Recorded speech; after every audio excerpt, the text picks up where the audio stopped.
یمن کی سرزمین میں ایک ایسی قوم آباد تھی جسے قرآن پاک قوم سبا کے نام سے یاد کرتا ہے۔ یہ لوگ اپنے زمانے کی خوشحال ترین قوموں میں شمار ہوتے تھے۔ ان کے شہر سرسبز تھے، باغات دائیں اور بائیں پھیلے ہوئے تھے اور زمین ان کے لیے رزق اگلاتی تھی۔ اللہ تعالیٰ نے انہیں امن عطا کیا، خوشحالی دی اور ایک ایسا شاندار نظام دیا جس کی مثال کم ملتی ہے۔ پانی کو قابو میں رکھنے کے لیے عظیم بند تعمیر کیا گیا جس پر وہ فخر کرتے تھے اور اپنی عقل کا کمال سمجھتے تھے، مگر وقت کے ساتھ ان کے دل بدلنے لگے۔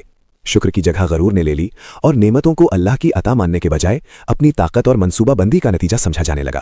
انہیں یاد دلایا گیا مگر انہوں نے تنبیہ کو نظر انداز کر دیا۔ اللہ کی نعمتیں ان کے لیے آزمائش بن گئیں۔ پھر وہ دن آیا جس کا کسی نے تصور بھی نہ کیا تھا۔ وہ مضبوط بند جس پر انہیں ناز تھا اللہ کے حکم کے سامنے کمزور ثابت ہوا۔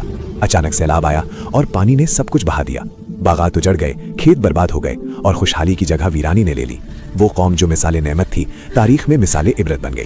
قرآن ہمیں قوم سبا کے ذریعے یہ سبق دیتا ہے کہ نعمت شکر سے باقی رہتی ہے اور ناشکری قوموں کو مٹا دیتی ہے۔